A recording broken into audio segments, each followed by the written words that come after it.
she could also make monsters disappear, especially those that lurked in the shadows under the bed. Once, this woman put back together a teenage girl's broken heart, which had been shattered in 1,000 pieces, just by giving her a bear hug. She masqueraded as a regular person at work, but as a superhero at home. Everyone knows her as Gabriella. I still call her Mom. Your hero needs you now, and AARP is here to help. Find the care guides you need to help, complete with tips and resources at aarp.org/caregiving. A public service announcement brought to you by AARP and the Ad Council. To some, a baby's babbling doesn't mean much, but it does. Especially if there's no babbling at all. Little to no babbling by 12 months or later is just one of the possible signs of autism in children. Learn more at autismspeaks.org. Brought to you by Autism Speaks and the Ad Council. There are those who dedicate themselves to a sense of honor, to a life of courage, and a commitment to something greater than themselves. They have always defended this nation and each other. They still do. The few, the proud, the Marines. It's time for Kai's Corner on OnsideRadio.com. To talk to Kai, dial 888-441-4623. That's 888-441-4623. To reach out on the text line, it's 844-416-8123. That's 844-416-8123. Here's Kai Chen Chisholm on your home for sports talk, OnsideRadio.com. Good morning. It is a beautiful Friday. I hope everyone's in a great mood. COVID relief package signed yesterday. Start to get checks hopefully this weekend. That's going to be pretty good for people in need like myself. So that's going to be great. Maybe hopefully get a nice little weekend look at the bank account and see a nice little $1,400 pop up in there. And then, of course, it's just a beautiful day. Rain, no more, at least right now. Who knows with Miami weather, because sometimes it can rain just at a ridiculous amount. Of course, I am Kai. Welcome to Kai's Corner, the Friday show here. Finally rounding off the week, our first week as a Monday through Friday show, no longer on Saturdays. It's been a pretty good week. We've talked about a lot of stuff, primarily Dolphins. Heat are back. They win last night. It was still kind of a win from the Heat, and we'll talk to Ira Winderman about that in the second hour at 11:20. The Panthers are doing well. They were able to win yesterday 5-4 after they were down 2-0. We'll talk to Kylie Ray Wang about that in the first hour at 10:38. In just about half an hour here, we'll talk to her. And, of course, just everything else that we could possibly get with. We'll talk to Sean Watson later on. We'll talk about the Cam Newton news because I find it ridiculous that it could even be close to $14 million potentially. And then also just Massacre Week is almost over. And the NFL offseason will start next Wednesday. Technically, it'll start Monday on the 15th. So we'll start to know more. We'll start to really get those deals. And then everyone's going to wonder, oh, how is it that this deal for 4 years, $75 million, has already been agreed to? I thought that they couldn't tamper. And now the tampering period is coming up. So we'll be able to figure all that out. And with Massacre Week kind of rounding off now, and with so many players being available, I decided to go through and list 5 players that I think would fit the Dolphins best that have been cut this week. 5 players that could potentially help at positions of need for the Dolphins and could potentially be those guys where you're looking at it and you say, hey, might be able to take a little flyer. Maybe they take a nice little 1-year veteran deal. Maybe they want to come down in South Florida, Davie, Florida, really. And, possibly win some games, make some money, no state income tax. Beautiful weather, except during hurricane season when every other week there's a potential hurricane that comes to us and unfortunately either hits Key West or like Sarasota or something like that. So never really hits us, or at least hasn't in a while. Hopefully I don't jinx anything and it continues not to do that. As Sean puts his hands up. But 5 players that could potentially be an option for the Dolphins that I listed that I think could potentially be, some guys.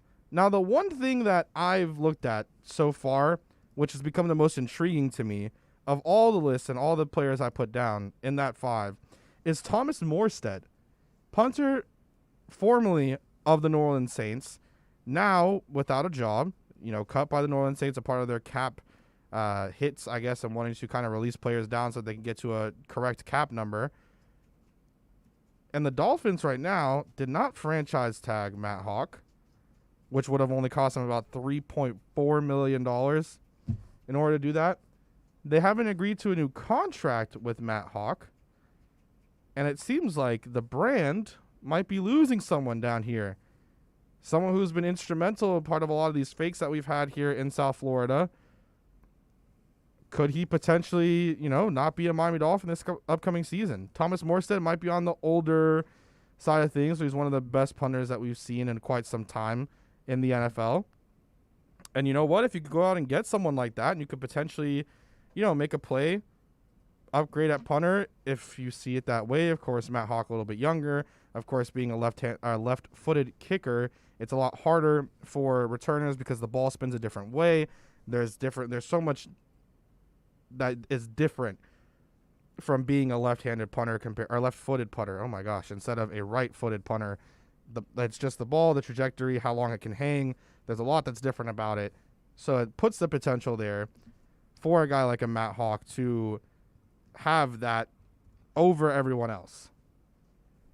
But hey, he could be gone. I mean, he's an unrestricted free agent, and you know what? He has his salary this year. He's got a 2.13 cap number, but nothing happening with him. Free agency in 2021. He's got 4 accrued seasons. Who knows what could happen? It was just for the 2020 season. He signed the 1-year deal, the restricted free agent tender, on April 1st, 2020.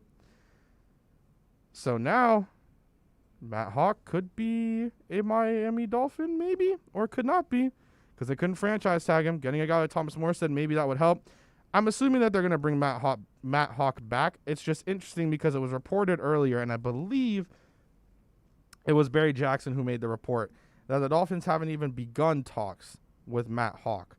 So if they haven't even begun talks with Matt Hawk, then it's a little bit interesting to see how it's going to really happen if, they want to actually get him. It's kind of ridiculous that you haven't even begun talks with your starting punter yet, who is not a bad punter by any means.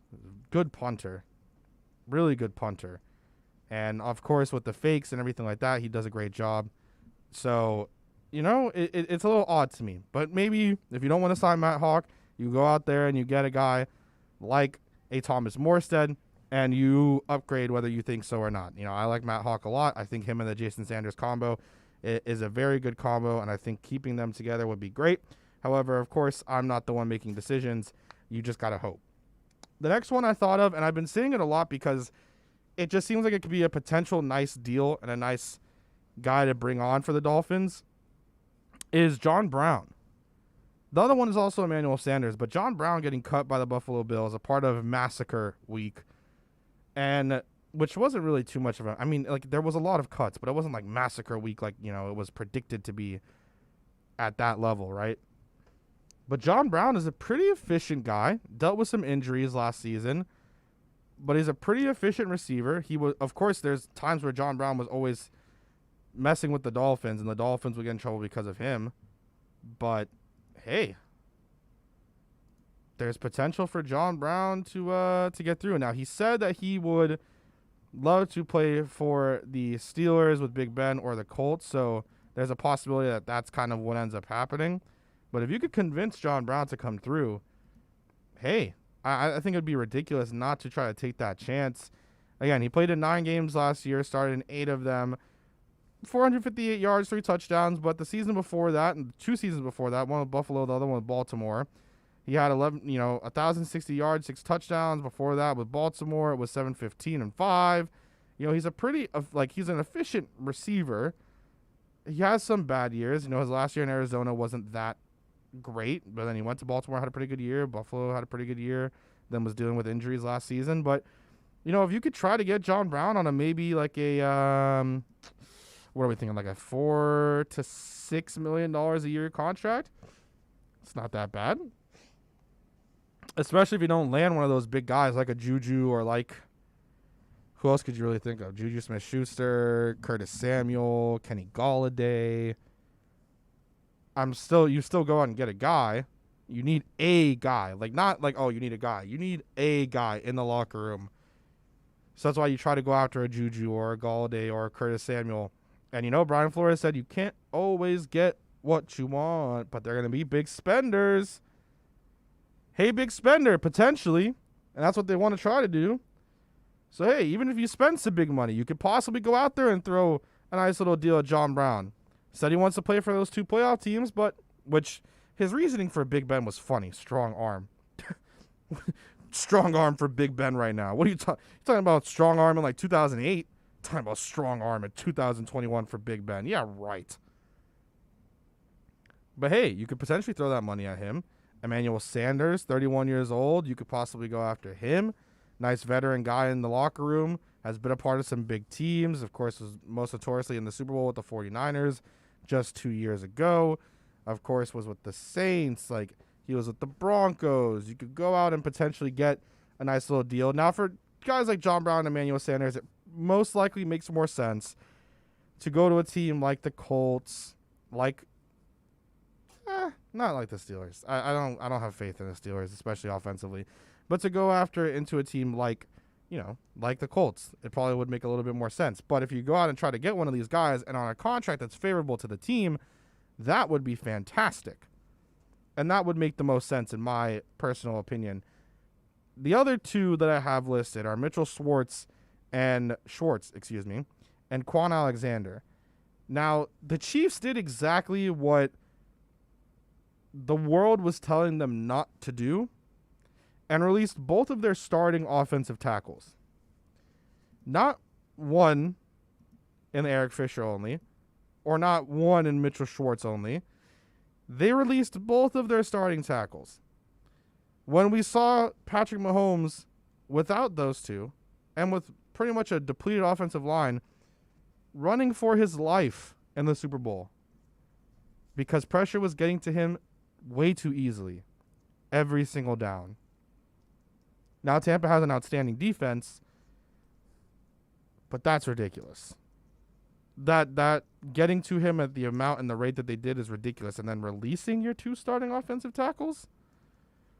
Listen, even if you bring in a guy like a Mitchell Schwartz to maybe be a potential starter or kind of one of those guys that you bring in to potentially just teach your young locker room, especially at offensive line. I mean, Jesse Davis is your oldest offensive lineman that you have, and he's even a bubble cut right there. You get someone better than a Jesse Davis, you're not going to keep him around. So that's one that's potential. And then Quan Alexander. He was pretty good for the 49ers when they traded for him. They gave him, or not traded for him, signed him on a big deal that they did. They traded him away to the Saints, and it was a part of just, the 49ers kind of clearing things out and making cap room and stuff like that. So they traded him away to the Saints. He wasn't outstanding for the Saints, but I think he showed, and even coming off of injury, how vital and important he was to that San Francisco 49ers defense when it was all healthy. And that cap number, I believe his cap number was 13, or it might have been 11. And that opens up a lot of space for the team now, the Saints, although they don't really even have space to begin with. But he's not going to get another 11, 12, 13, $14 million deal. That's another guy that has been to a Super Bowl. He's been a part of a great defense. He's now a veteran in his own right because of that. And if you could get him in at, let's say, like a $9 million a year, $8 million a year, maybe like a 1 year, $12 million with incentives, prove it deal that he still has it through injuries, through some bad play, through everything like that. If it works out for you, that's great. And if you decide that he needs to stay and he's a big part of your team, you got a guy that proved it on a 1 year deal, veteran leadership. You have him in the locker room, plays well. Then guess what? You know what? Now, hey, we're going to take care of you. A little wink side deal there where we're going to take care of you when we can. And when the cap number is on our side, go ahead and you take care of your guy. You go out there and you make sure that you can take care of one of those people on your team that now signed that 1-year prove-it deal. So he's just another one of those that is super beneficial to have on the team if you can get it. Up next, we're going to talk about the Deshaun Watson comments that were made not by Brian Flores, but by head coach David Culley, because they were a little non-committal and just kind of interesting, and opens up the door still for Deshaun Watson to be traded as he should be. Then after that, we're going to have on Kylie Ray Wing. We'll talk about the Panthers, we'll talk about the Heat, and then we'll finish off talking about some of the Brian Flores conference stuff from last week, from yesterday. You're listening to the only locally owned sports station in South Florida, OnsideRadio.com. Onside Radio, the only choice for the South Florida sports fan. Let's raise a cup to the first among us who put themselves last. To the risk takers, the mask makers, the heroes on the front line and online. To the ones keeping shelves full and keeping us hopeful. To those who don't stop and those making all the stops. To the ones who pick up, suit up, and never let us down. From all of us at Dunkin' to all the heroes keeping everyone running, we thank you. I'm 54, so basically, it's too late to start saving for retirement, right? Not right. Starting to save, even in your 50s, can really make a difference. Well, right now, saving seems hard to wrap my head around. Plus, with the way this year's been going...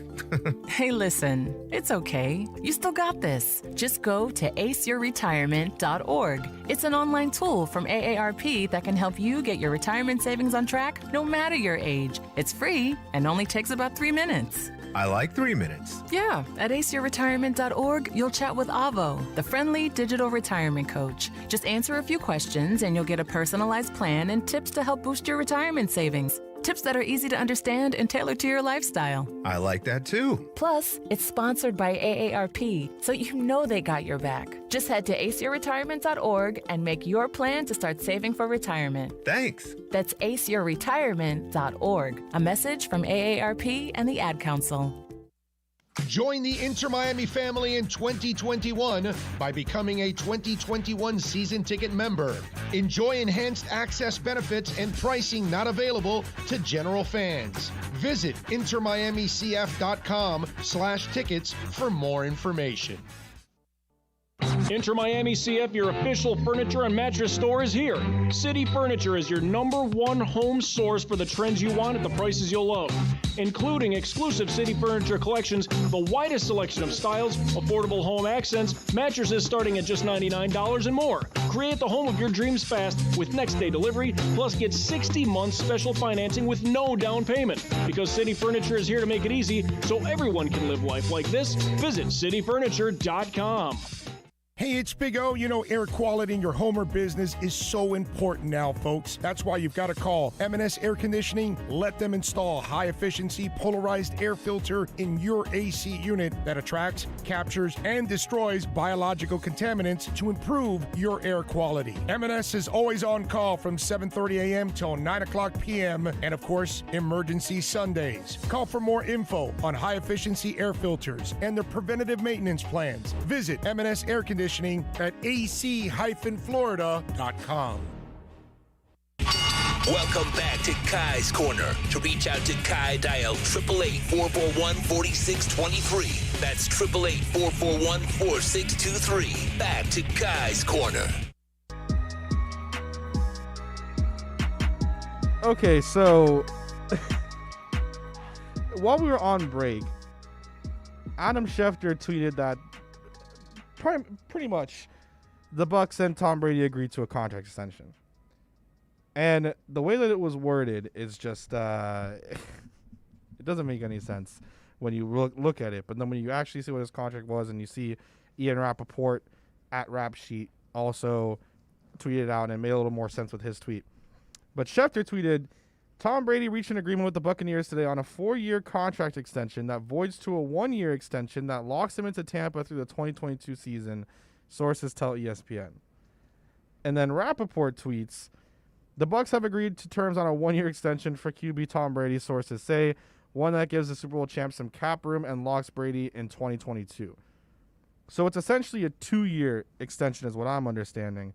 What do you make of that, Sean? Do you understand what does this even really mean?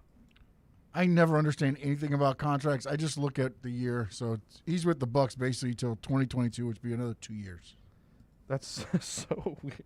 We've agreed on a 4-year deal, but it's actually a 1-year extension. So that's what it really is. It's not really just it's not a 4-year deal. It's a 1-year deal. It's so weird. But he has his contract this year, which I guess they're saying to give the Bucks more cap room. Brady originally signed a 2-year, $50 million deal, so I'm guessing they're going to lower his base salary this season or whatever his cap hit would be, maybe transfer some of that. Because it's 15, according to Spotrac, $15 million base, $10 million roster bonus, and then $3.75 million in miscellaneous fees. So he has a roster bonus that's already been paid out, or that will be paid out on the 21st. He cannot be tagged, has a no trade clause. He has passing incentives that get him into like another top tier with 2.25, 562,000 for top 5 in passer rating, touchdowns, and passing yards, which he earned in 2020, and then gets playoff incentives, which basically means he got 500,000 for a playoff berth, 750,000 for a wild card win, 1.25 for the championship, 1.75 for reaching the Super Bowl, and then 2.25 for winning the Super Bowl. So Brady didn't even have this is such God, contracts are confusing. He made so much more money than what's even reported that he possibly made. But it pretty much it's a 1-year extension that locks him into 2022. I don't get the whole 4-year whatever Schefter is saying. I don't know. That doesn't make any sense. Unless he's talking about a different person. I'm just so confused. But anyways, the other news regarding quarterbacks is that David Coley went out and had an interesting press conference, I guess is the best way to put it. He had 2 different ones. One where he was talking to reporters, another 2 where he was talking to, I can't remember who it is, but he was on a podcast. And he pretty much said 2 things. One of which saying that he wants Deshaun Watson as a Texan. The other one, which was saying, as of right now, he's our starting quarterback. Why are they I found a good one for this, actually, as I was thinking about an analogy. For anyone that's seen Star Wars, right? It's as if, trying to hold on to Anakin Skywalker and think that there was still, good in him and waiting out so long, which technically I guess there still was good in him if you really think about it when he was Darth Vader and everything. But at that moment when he actually had turned at the end of episode 3 and then becomes Darth Vader actually, it's like once you go through so many things, there's just even what he did in, quote unquote killing Palpatine and having quote good in him still, which is still I don't think is technically any good. Like you're already too far at one point. Deshaun Watson's already too far past the point of return. Why is he still on the roster? Just trade him. Now, I don't care if he's traded to the Dolphins. If he was, cool, that's great. The Dolphins now have a top 3 quarterback in the NFL. But at this point, keeping him on the roster, it doesn't make any sense. Yeah, but you can't just get rid of him. And I'm sure everybody's probably sending their worst offer knowing that they really don't have a lot of leverage with Deshaun Watson. But you also got to run a business. It's not us trading baseball cards or football cards. They got to run a business. You got to get something back. You're losing the face of your franchise. You have to get something back in return. You can't just send them off just to get rid of them. Well, I'm sure that they'll get something good. But it comes down to the point where, at some point you just got to kind of chalk it up and be like, you know what, it's just not going to happen. Like, if he's so publicly saying through his agent that he wants out and he will not play another snap, and friends of his are saying there's no chance that he's going to play another snap, why, hold out hope? Just try to get as much as you can for him and at least field the calls if you're Nick Caserio. They're fielding calls. You can say whatever you want publicly. They're trying to find a way to make this somehow look better. But, again, you can't just also show your fan base that, hey, we got rid of Deshaun Watson because he didn't want to be here, and we got 3 7th-round picks for him. You know what I'm saying? Yeah. I just it's some of these QB, it's like the QB things that have been happening. You know, we expected like a QB carousel. Yeah, but I think the salary cap hurt a lot of things with it dropping, $16 million? Yeah, just about 16. I mean, I guess it did. I mean, the one that was the one we didn't even expect. Like, we thought Stafford was going to get traded, then he got traded quickly in exchange for Jared Goff. But, like, in situations like the Steelers, like, I still don't understand keeping Ben. Like, I really don't understand still keeping him. And then if you're the Patriots. But who do you go? Let me ask you this. I mean, just anything. Are you not better with what you know than trying to go, okay, let's bring in this guy? But you know and that Ben's try arm this? is shot. It's like when you were still watching got Fitzpatrick. him to 11-5. I mean, yeah, but it's like when you were watching Ryan Fitzpatrick last year when he was starting. For those who watch, not the ones who claim that they watched, that are in the national media that keep claiming that Ryan Fitzpatrick was a god last year. When you watch the games like the 49ers game, by the time the second half started, his arm was shot. And Ben's arm is shot. Yeah, so you start building up the run game. But what do you... But what run game? They can't even... James Conner's what quarterback? When you say, let's get rid of Ben, I mean, what are you bringing in? At some point, the Steelers just got to accept, like, that they're going to have to rebuild Try to at draft some point. somebody probably this year, and you have him 1 year under Ben. You use Ben as a tutelage guy. Hopefully, nothing happens with Ben seriously, and he can watch a full year of Ben as a quarterback in the NFL. Yeah, I guess. I don't have any hatred towards Big Ben. I want to make that super I just think clear, a lot of times but people forget that this is a business too. It's this ain't your rec league where you can just send the guy off to the bar for 2 beers when you want him to leave for a play or something. They're contracted. You have to honor the contracts. And again, even with Deshaun Watson, yeah, he doesn't want to play with Houston, and he probably won't. But if they do keep him, they can fine him and get some money back out of it. Oh no, I'm on that side. That's one of the things that, and I guess I'll be in the minority of. And by the way, I'm not saying that's right. I'm just saying there is ways, as far as business wise, that they can get something out of what looks like there's nothing there. No, I'm in complete agreement with you on that, and I'm in the minority in terms, at least I would think, in terms of I'm of the belief that I think you have to trade him at this point, but at the same time, it's kind of like the Bradley Beal thing. If Bradley Beal wanted out, you signed the contract. You knew what you were doing when you signed that contract. If you're Deshaun Watson, if you're Bradley Beal, you're signing with an organization in both the Washington Wizards and the Houston Texans that are notoriously known for being poorly run organizations. And you signed that deal when you knew that your head coach possibly could still get fired, but was also the GM. So I think that they should trade him. I think at this point you have to. But I'm not of the whole agreement that, when you sign a new deal, if you're still on a rookie contract and you request a trade or something like that, I can understand. But when you willingly sign the new deal, that's something different for me, where I'm kind of like, listen, you made the choice to do that. That's where I kind of side at. I agree with that, where you're saying there. But also, again, when you're signing these contracts, you're signing them at a time where, are you aware of everything that's the way it's going to go down as far as, again, the coach getting fired? I mean, you had to have the known outside, at that it's point. obvious to us.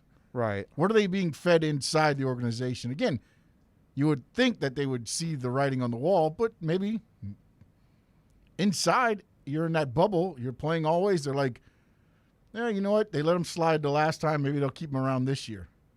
Or they take away his GM duties, but he stays on as head coach or something. I know maybe that's the way they were spinning it, so he didn't think it was. But again, like you said, you know how poorly ran of an organization it is, and you decided to re-sign the contract.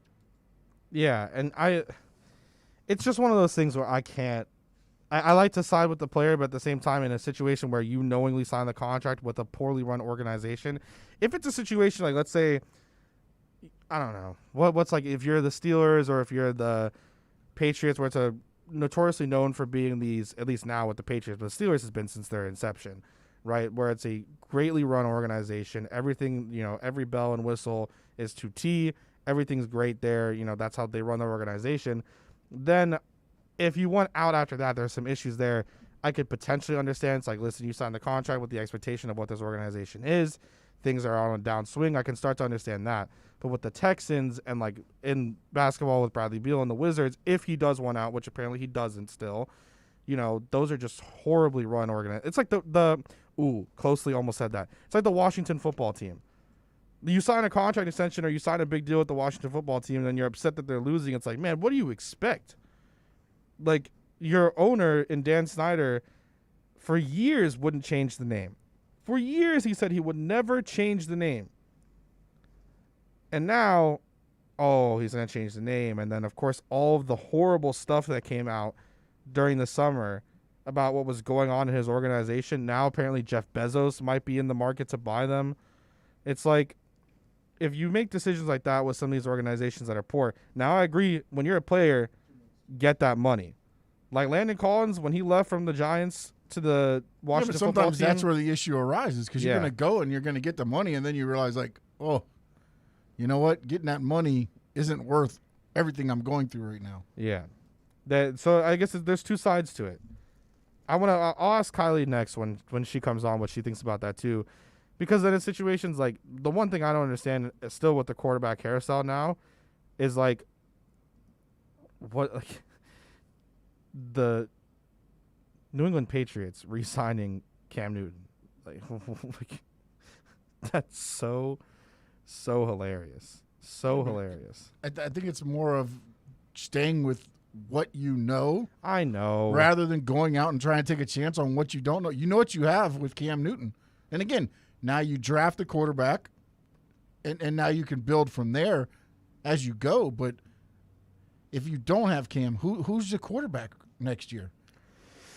Trade up in the draft. You got 15 and some ammo. Do you bring Trey Lance, a rookie into that, or you let Cam take snaps for 5 or 6 games like we saw here? Yeah. Let him get his feet wet, because again, you're not going to have the off season. I don't think they're going to have an off season like normal. It's going to be like last season, probably, maybe a little bit. And this takes them out of Jimmy G, we're thinking as well, right? Because there were rumors. Definitely. So now it's got to be the draft. It's the draft right now. Oh man, this is so ridiculous. But which anyways, isn't bad, because Jimmy G, look, he got injured. I think that changes a lot. Yeah. It's an interesting situation, but we're going to keep our eyes on stuff that's happening there, especially with the Patriots, since they are Dolphins rivals. Up next, we're going to have on Kylie Ray Wang from 5 Reasons Sports and just everything under the sun, really. And I'm gonna ask her opinions on the when you sign a deal with a franchise that's notoriously poorly run, her thoughts on the trade requests and stuff like that. And then, of course, we're going to ask her about the Panthers. They won last night. They were down 2-0, came back and won 5-4. And then, of course, the Heat beating the Orlando G League team last night, so we'll ask her about that. Every Saturday at 11 a.m., soccer fans can connect with Austin Robillard and Red Card Radio. From the Premiership to the MLS, catch up with your favorite team, including our very own Inter Miami CF. Listen to Red Card Radio every Saturday from 11 a.m. to 1 p.m. with Austin Robillard exclusively at OnsideRadio.com. Now streaming online. Onside Radio, the only choice for the South Florida sports fan. There are those who dedicate themselves to a sense of honor, to a life of courage, and a commitment to something greater than themselves. They have always defended this nation and each other. They still do. The few, the proud, the Marines. With Make-A-Wish, the impossible becomes possible. A girl battling cancer can become a race car driver battling the course. The boy showing all the nurses his fire trucks can take the helm of a real one. Wishes can give kids with critical illnesses the strength to keep fighting, get better, and grow up. Where there's a wish, there's a way. Wishes need you. Visit Make-A-Wish at wish.org. Onside Radio, the only choice for the South Florida sports fan. I'm 54, so basically, it's too late to start saving for retirement, right? Not right. Starting to save, even in your 50s, can really make a difference. Well, right now, saving seems hard to wrap my head around. Plus, with the way this year's been going... Hey, listen, it's okay. You still got this. Just go to aceyourretirement.org. It's an online tool from AARP that can help you get your retirement savings on track no matter your age. It's free and only takes about 3 minutes. I like 3 minutes. Yeah, at aceyourretirement.org, you'll chat with Avo, the friendly digital retirement coach. Just answer a few questions and you'll get a personalized plan and tips to help boost your retirement savings. Tips that are easy to understand and tailored to your lifestyle. I like that too. Plus, it's sponsored by AARP, so you know they got your back. Just head to aceyourretirement.org and make your plan to start saving for retirement. Thanks. That's aceyourretirement.org. A message from AARP and the Ad Council. Riddle me this. With all this sizzling meat and crunchy veggies nestled between toasty flatbread, who should get credit for Papa John's new papadilla? The person who invented pizza or the person who invented folding? Well, whoever it is, a tip of the tongue hat to you, sir or madam. Get a new papadilla, 4 flavors, just $6 each. Better ingredients, better pizza, better than a sandwich. Papa John's. Keeping you informed in the world of sports.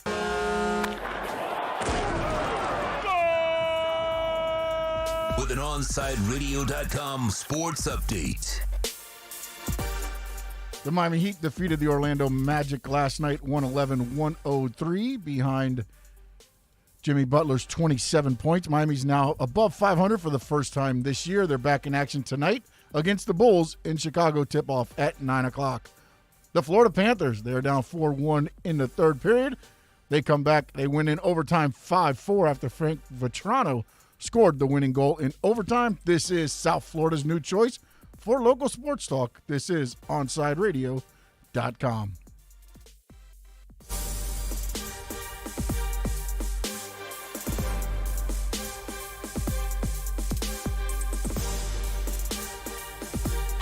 Welcome back to Kai's Corner. To reach out to Kai, send a text to 844-416-8123. That's 844-416-8123. Here's Kai Chen Chisholm.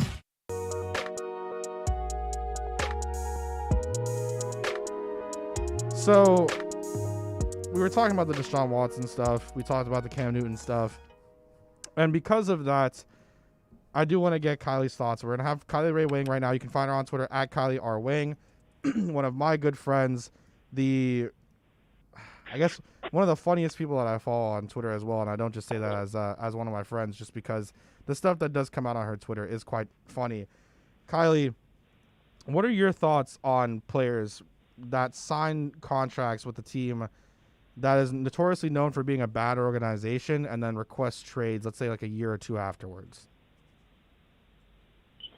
I mean, I don't know if you can say that, like, they're doing it for a bad reason. But, I mean, it happens. It's like you have to be a bit smarter. I think those are the players that just get caught up in the money, and then, you know, it becomes harder to trade them because now they're cost so much, and it's honestly not a good deal in the end for them. So.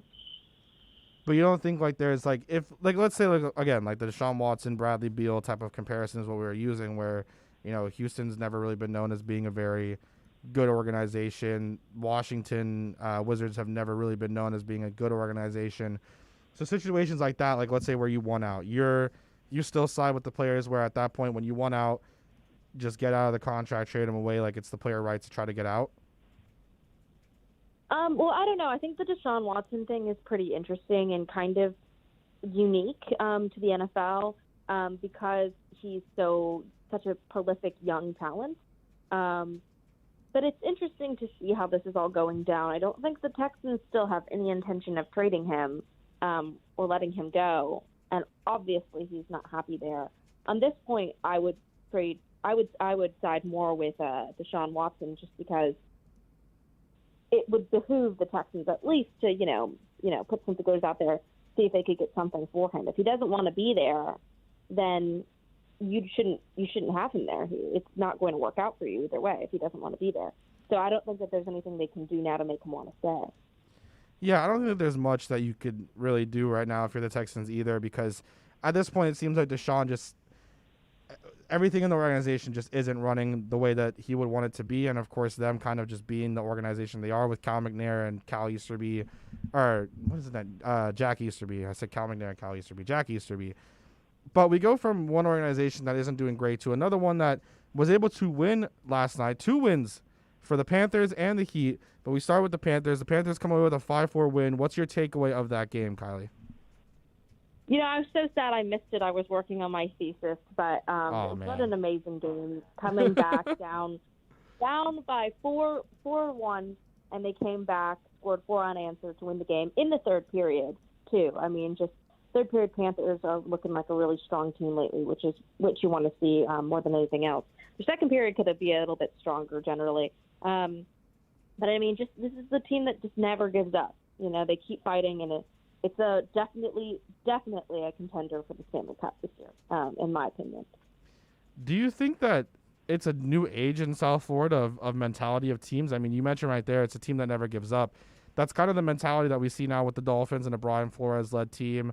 The Heat's always been that mentality, you know, never give up. Are we going to start seeing kind of maybe a golden generation here where we have more than just one team being successful at a time here?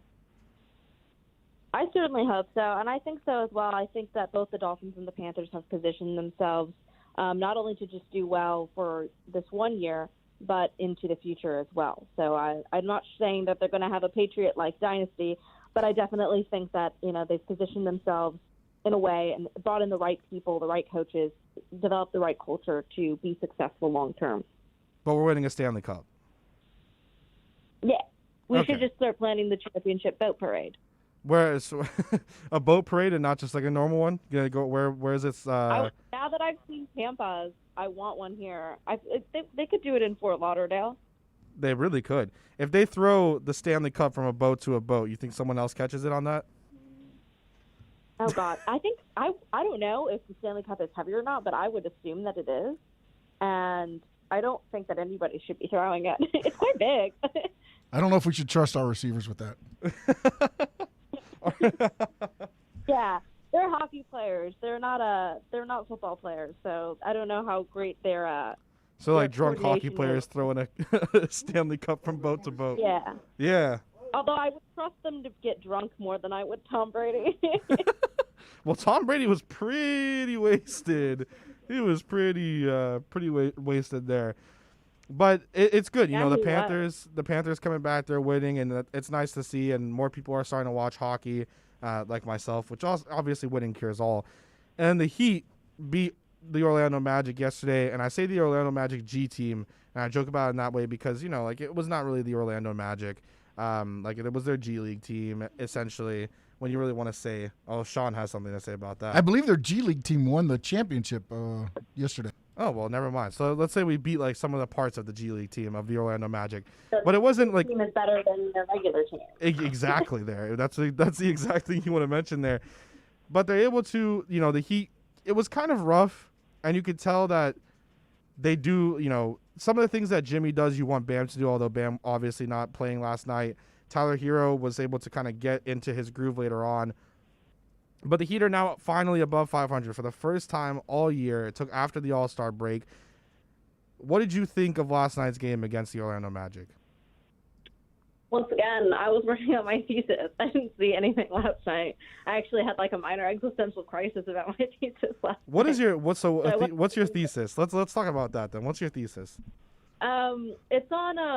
It's a historical content analysis on the way that major American publications treat black athletes when they kneel or protest during the anthem. What class is this? It's a mouthful. I'm sorry? What class is this? It's my thesis. It's for the honors program. Okay. I get what. Yeah. So it's in order to graduate from the honors program at UM. Yeah, which I didn't sign up for, by the way. They just put me in it, and then like 4 years later, I have to write like a freaking thesis, and I'm not too thrilled about it. Wait, so did you just now know that you were part of the honors program?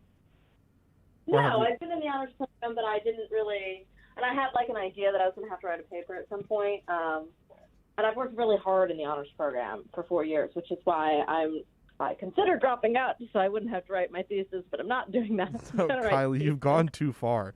You graduate this semester, yeah? Yeah, I graduated in May, so my thesis has to be done in the next, month. You got this. You'll be able to. Did they take your spring break away? Just like they took, I know FIU took theirs away. Yeah, they did, but I might take one anyway. Go out and it's like, I need your camera on. Listen, man, I'm on the beach drinking some drink. Like, you're going to have to deal with it. That second dose, it's over. It's over. You'll be fine. All right, so to try to get a little bit out of the heat, what did you think of the mustard gold uniforms? Okay, don't call them mustard. They're not mustard. I know what mustard looks like. That's not mustard. It's like a bad gold. But I don't mind them, actually. I don't think they're that bad. And they have, they're right. People, were kind of, talking about them and saying they weren't any good. But you know what? They have been a part. That color has been a part of the Heat's uniform for a really long time. I don't hate them. Also, if they keep winning in them, wear them as much as you want. You know? I don't really understand why they keep coming out with so many new jerseys, though. I feel like they could calm down with that. Wouldn't it make sense to just go back to some of the throwback uniforms? I mean, the Heat have had some really, really nice uniforms throughout the years. I mean, wouldn't it just make sense to go back to some of those? I'd rather them just use, the original Vice ones, the white and the black, the blue, even the pink. The pink was pretty ugly, in my opinion, but I'd still rather see that than any of the new stuff they have out. I don't mind the gold. I don't really like the color, the vice versa one. I own one. I don't like it. So you bought one, but you don't like it? It was like a birthday present. Okay. It hasn't arrived yet. It's been shipping for months now. Oh, so it's like the Tua jersey then. You bought it, or you got it as a birthday present, but who knows when or if it's really gonna come. Right. I just wanted a Jimmy jersey is what I wanted. Okay. And they were sold out of the other ones, I think, is kind of what it went. But yeah, I don't have a Tua jersey. I am a little bit scared. The last time I bought a Dolphins, well, no, that's not true. Last time I bought a Dolphins jersey, I bought a really sick throwback orange Ricky Williams one. But before that, I bought 3 Jarvis Landry jerseys because I was obsessed with him. And now, obviously, he does not play for the Dolphins, so they're moot. Oh, man, Kylie. That hurts. That really hurts. I love him. Oh, man. All right, well, that's our cue anyways to go off, so we can go off with that. Jarvis Landry jersey is owned by Kylie. How many do you have, do you think? Really quick, 3, 4? I have 2. One of them is a white one. One of them is in one of those, what do they call it? The Thursday night ones that they wear, Color Rush ones. Ew, like the orange ones? I like the orange. Oh, Don't God, hate on me. Kylie. And then I have the, it's like a limited edition baseball jersey. Well, that's better than the orange. I can't stand this. Yeah. But I never wear baseball jerseys either because they don't look good on me. So I don't know why I have all of these. Oh, my God. All right. Well, this is Kylie Ray Wang. You can find her on Twitter at Kylie R. Wang. She is a great tweeter, is the best way to put that, and a great follow. So make sure and go and follow her. Kylie, thank you so much for coming on, and find out what to do with that ugly Jarvis Landry jersey. Thanks, Kai. Saturday mornings at 9 a.m., Sean Stanley hosts the Square Circle Digest. Now wrestling fans have a place to call home as Sean covers the very colorful world of wrestling. Tune in every Saturday from 9 to 10 a.m. on the home for sports fans worldwide, OnsideRadio.com. Onside Radio, the only choice for the South Florida sports fan. Let's raise a cup to the first among us who put themselves last. To the risk takers, the mask makers, the heroes on the front line and online. To the ones keeping shelves full and keeping us hopeful. To those who don't stop and those making all the stops. To the ones who pick up, suit up, and never let us down. From all of us at Duncan to all the heroes keeping everyone running, we thank you. These are unprecedented times, challenging how the YMCA works to strengthen community as we have for nearly 170 years. But we've always found ways to help people and communities in times of crisis. Right now, Ys across the country are providing emergency childcare, shelter, food programs, and outreach to seniors. But we can't do it alone. Whether you're connected to the Y or have a fond Y memory, We need you to stay with us. Reach out to your local Y today and stay with us for a better us. Okay, forest animals, today is a new day. Kids are coming to the forest, and it's up to us to make their visit a good one. Sparrow. Yes? Have you practiced the most popular bird songs for the year? Of course. Catchy. I like it. Okay, River. Dude. How's the temperature? It's a refreshing 52 degrees, man. Perfect for a little riverside shoeless relaxation. Ah, good. Owl, you here? Course. Who's asking? I am. Look, you know the drill. Sleep during the day, scare the kids at night. Perfect. I love my job. Oak tree? What's up? Still in the same place I left you last year. That's what I like. Consistency. Well, it's not like I'm going anywhere for the next couple hundred years. I know. I love it. Turtle. Turtle. He's not here yet, man. He's late every morning. You'd think he would have learned by now to leave the night before our meetings. Okay. Squirrel. Has anybody seen Mr. Squirrel? The forest has been preparing just for you. Visit a forest near you today. To learn more about cool things to do in the forest, visit discovertheforest.org. Brought to you by the U.S. Forest Service and the Ad Council. Florida Panthers fans have a place to call home. Every Saturday morning, as Cats insider David Dwork will host Chirping the Cats Radio every Saturday at 10 a.m. Who other than Roberto Luongo, the future Hall of Fame goaltender, one of the best, if not the best players to ever put on a Panthers jersey. Panthers fans can now connect every Saturday 10 to 11 a.m. with David Dwork on the home for Panthers fans worldwide, OnsideRadio.com. If a natural disaster comes knocking, how prepared is your family? You can't just close the door on earthquakes, floods, or hurricanes and hope they go away. That's why it's important to make a plan now. Ready.gov/plan has the tools and tips you need to prepare your family for an emergency. So if disaster shows up at your doorstep, you'll be ready. Visit ready.gov/plan and make a plan today. Brought to you by FEMA and the Ad Council. I was in the middle of the Atlantic Ocean when it happened. There was a sudden jolt and our submarine crashed on the seafloor. We were in total darkness. That's Dr. Dejana Figueroa, a marine biologist and STEM teacher, talking about a deep sea dive she'll never forget. It's funny, when I was a kid, I was afraid of the ocean. And there I was, 2 miles below the surface. But as a scientist, you prepare for that. Using our training and a little creativity, we fixed the sub and finished our experiments. The dive was just too important. Every dive gives us glimpses at things few people ever get to see. Glowing creatures, fiery undersea volcanoes. When we got back to the surface, I kissed the ground and called my mom, of course. But you know what? I wouldn't trade that dive for anything. Dr. Figueroa uses her passion for STEM to discover new things and make the world a better place. She can STEM, so can you. Check out She Can STEM for more stories and inspiration. A message from the Ad Council. On the battlefield, there's a saying America's military men and women live by. Never leave a fallen warrior behind, ever. Off the battlefield, Wounded Warrior Project operates with the same goal. Wounded Warrior Project was created to help our men and women returning home with the scars of war, whether those scars are physical or mental. Wounded Warrior Project. We never leave a fallen warrior behind, ever. Learn more about what we do at woundedwarriorproject.org. Let's get back to Kai's Corner. You can send Kai a text at 844-416-8123. That's 844-416-8123. Here's Kai Chen Chisholm. All right, round off hour one here. Getting ready to go into hour 2. A beautiful, beautiful day here where finally, we're rounding off the week. Getting ready to go into the weekend. I hope everybody has had a very good week. Sean, how has it been having me now as a daily person, a daily host, instead of just filling in for Ethan? Oh, it's just been a dream come true, guy. Dream come true. That's I appreciate that, Sean. No, nothing too annoying yet. Haven't been too much of a bother.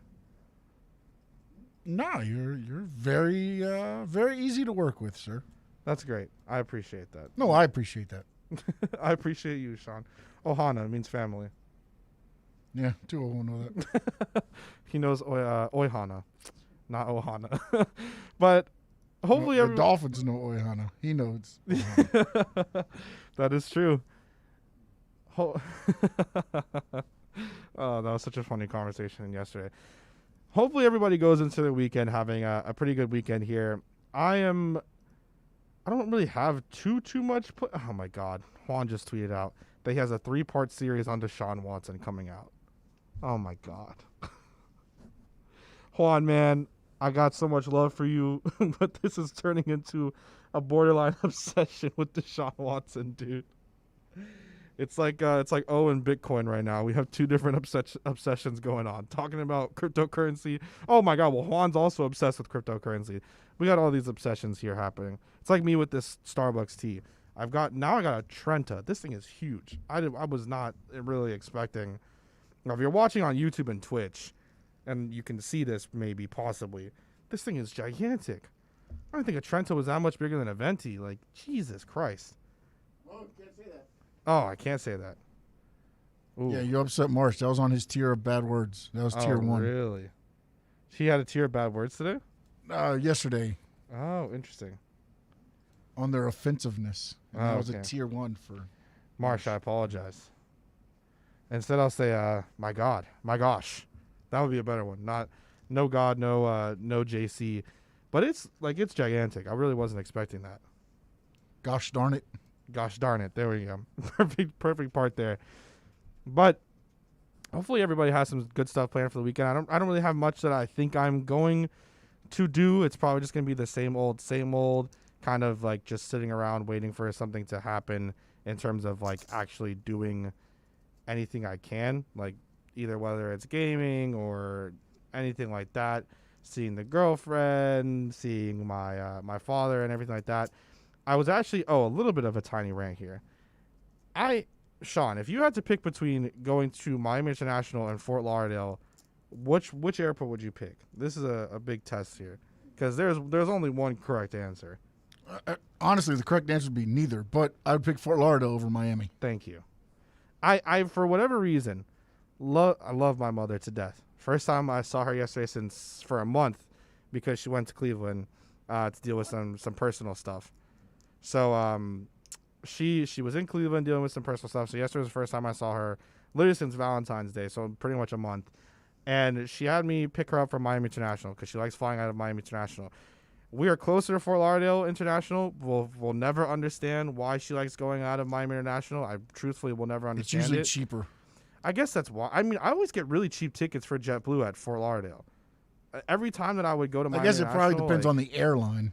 Yeah, because she usually flies American. And with American Airlines, I always got screwed. The last time I flew American Airlines, I was going to visit my girlfriend while she was in college in Troy, New York.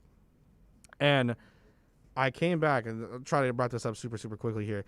When I was coming back, I was left in Atlanta because our plane was delayed. I didn't have a phone charger, so I couldn't charge my phone.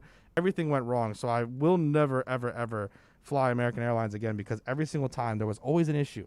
JetBlue, Fort Lauderdale International Airport, amazing. Miami International sucks. I hate it. Coming up, we'll have hour 2. We're going to have on Ira Winderman at 11:20, so we'll be able to talk all things Heat with him, the game against the Orlando Magic, his thoughts on the Myers-Leonard situation and how everything happened. And do we trade for a guy like a PJ Tucker, or is what the Rockets are asking for reportedly too much? Start your mornings every day at 8 a.m. with the 4th and 20 with Toast and Marsh. The boys cover all the local sports stories while providing some great Miami Hurricanes insight. Download, subscribe, rate, and review the podcast, 4th and 20, 8 a.m. to 10 a.m., only at OnSideRadio.com. Hey, is that a faucet running? Nope, that's not a faucet. That's a river rushing through the forest. It is? Yeah, forest rivers provide over 100 million people with clean water to drink. The water comes straight from the forest to us. In fact... What? I can't hear you because of the vacuum. That's not a vacuum. That's the trees in the forest cleaning up the air we breathe. How do trees clean the air? They soak up the dirty air on their leaves, branches, and trunks, which means clean air for us. Cool. I didn't know that. Yep. But the forest does more than give us clean air and water. It gives us shade for hot days, birds to listen to, and trees to climb. Wow. That's awesome. I didn't know how cool the forest could be. Hey, let's go explore some more. Visit the forest today and enjoy all it does, just for you. To learn more about the forest and find one near you, go to discovertheforest.org. Brought to you by the U.S. Forest Service and the Ad Council. Don't jump. You're listening to OnsideRadio.com. Catch up anytime by downloading the MyTuner Radio app. OnsideRadio.com, South Florida's true hometown station.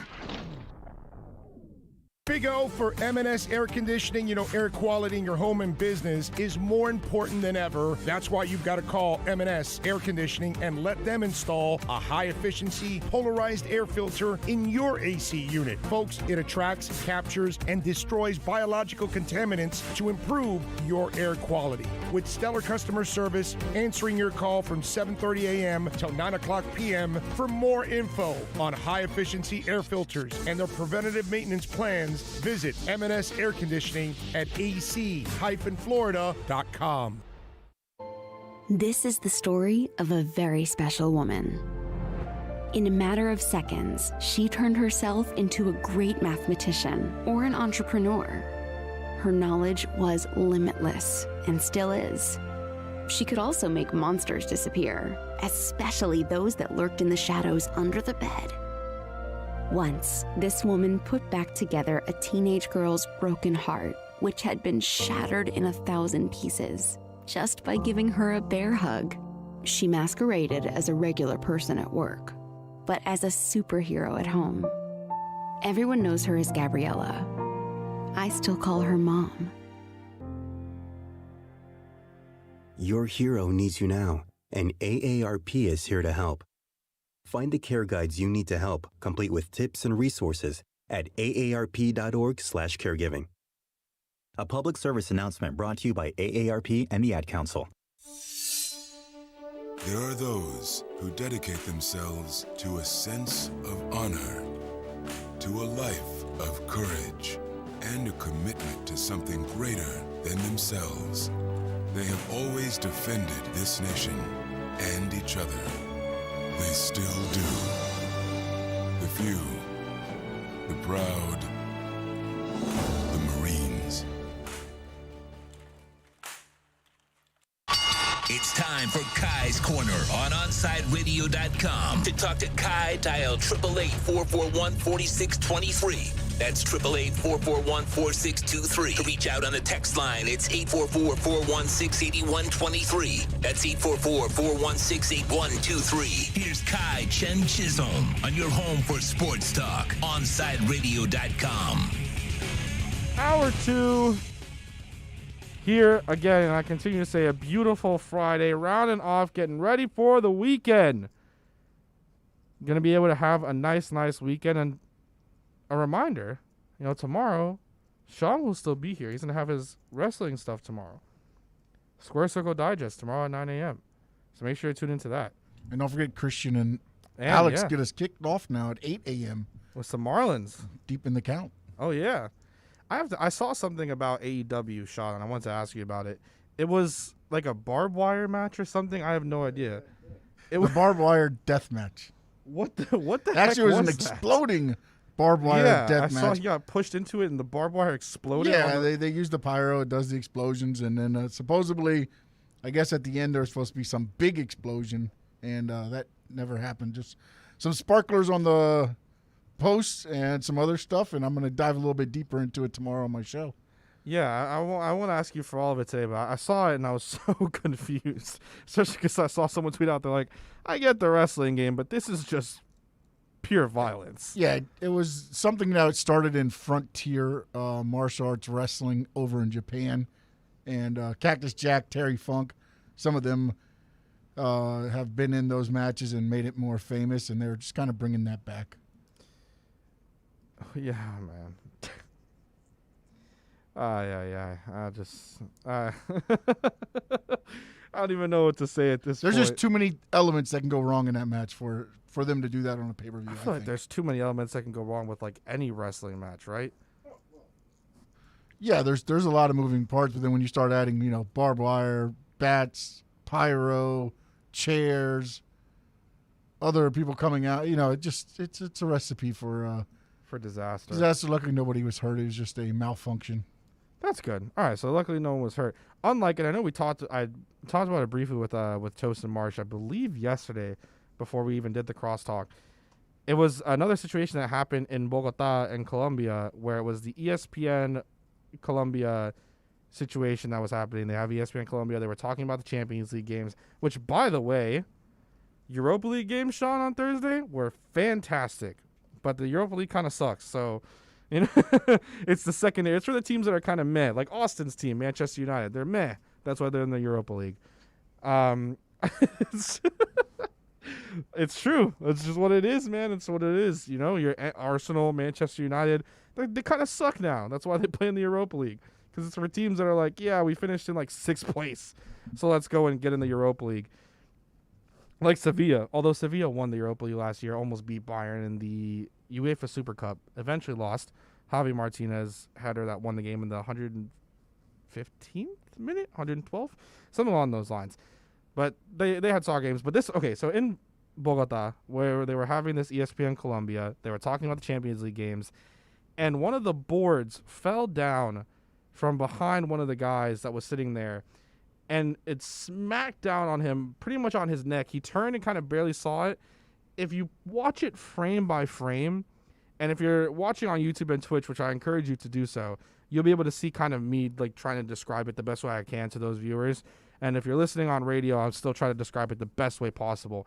But essentially, the back of the wall is what it looks like. Hits him on the back of the neck. There's a partition. The partition. So it hits him, and it hits him on the back of the neck. And if you watch it frame by frame, his neck bends in such an awkward way as it's coming down, smacks his head against the desk. And he comes back, and they have a video. You know, they're doing what's happening. The dude kind of rounds it all out, and it's just a straight shot on him. The host of everything. They round it out. They go to commercial. They come back, and the dude was completely fine. Nothing wrong at all. Do you know why? Why? He didn't see it coming, so he didn't tense up. That's what happens with adults. You ever seen kids fall, and you're like, how did they not get hurt? Yeah. Because they don't tense up. They don't know that they're not supposed to be falling like that. As adults, you know what's coming. So you tense up. He didn't know. Nobody knew that was going to happen, so luckily and fortunately, he wasn't tensed up. If he would have tensed up, then his neck would have been locked, and it could have been a lot worse. But that's what we're talking again with wrestling. It's all the same thing. You don't tense up. You have to learn how to fall, basically. Yeah, but I thought it was like watching it and just watching it frame by frame and just seeing his neck bend in the way. Now, I'm not saying today he's not sore. I'm sure he's sore now. No, he's definitely sore. But you can get away from serious injuries because when you tense up, what do? You lock your muscles, you lock everything up, and then that's where you have, okay, now it comes down and hits you in the back of the neck or back of the head, and you tensed up and you're there, and now it breaks a bone. It snaps, whatever. That's when you get hurt, when you tense up. As kids, you see them, they fall, and you're like, how does he get back up and run? Well, because he's not tensed up. He doesn't know that he's not supposed to fall like that. Yeah, I could see it. But that just, like, I don't know. The way his head just fell and smacked up against that table, like, I'm surprised there was no concussion, no nothing. I feel bad for the poor guy that has to keep going. And then I saw a lot of comments like, nobody even stopped to help him. Their job on TV. You can't just everybody leave the camera, unfortunately. That's what it just he did focused his job, on that one dude, and he did his job. And even after he said the dude was fine. Yeah. It's just crazy stuff. There's been a lot of – this week has had – some crazy interesting things happen, especially with that. Like, that's on air. I couldn't imagine if, like, I don't know, something fell down here at the onside. I'm just sitting here like, what do I gotta do at that point? Like, if there was like a wall, start throwing stuff at you and see what happens. Try to see if I dodge it. If I'm mid rant, kind of like move aside, see if I can. Well, if something fell down on you and hurt you, I would continue on the show, and then we just move you to the side. Continue just have me on the YouTube feed as I'm like, if one of the. You would literally be the foundation as you always wanted to be. Yes, there we go, guys. Foundation. That's what it is. Oh man, but we'll try to transition a little bit into some Heat stuff here. We're gonna have Ira Winderman on next. I want to talk about the jerseys as well, because I didn't expect me to go on as long as I did about that. But hey, you know what we do what we do. That's how everything happens. So. The jerseys. I know they're supposed to be trophy gold, championship gold, whatever the heck it was. Is it a mustard? Yeah. Like, is it a Nike thing now where it has to be Nike that's like continuously making these jerseys over and over again? It's like every single year there's something new. Why can't we just get like some throwbacks. Like, why do we not still have like the El Heat, like all that stuff, like those old jerseys? Why can't we bring back like the back in black jerseys? Like those were pretty nice. Like, why is it that, or the red ones that they used to have? Why is it that we're going with all these random stuff? Like, yeah, there's gonna be people that are gonna buy them because it's just it is what it is. Business is business. Like Ohana, it's gonna happen. But I don't know, man. Come on, enough with the constantly making new jerseys every year. At least like when they do it in soccer, and even in soccer, it's still kind of meh, because like even right now, like I'm wearing the new jersey from Bayern Munich this season, and I like it a lot. Like I really like how the design is and everything like that. But even Adidas has kind of come up and they just make some weird, especially for the MLS. Some of these with the 3 stripes over, like something needs to happen where we can get some new type of anything here. It's we're not just having all these jerseys. Maybe get some throwback. So that there's something else, or just like Kylie said, the original Vice jerseys, something that makes it so that you look at the jersey and you're like, you know what? Yes, I want to buy that, and also that just looks super great. Like that looks like an awesome jersey that I want to buy. I can't wait to see the team on the court in them. Instead, we're getting all these jerseys that just look like crud. Like they I don't know. I'm not buying a gold jersey.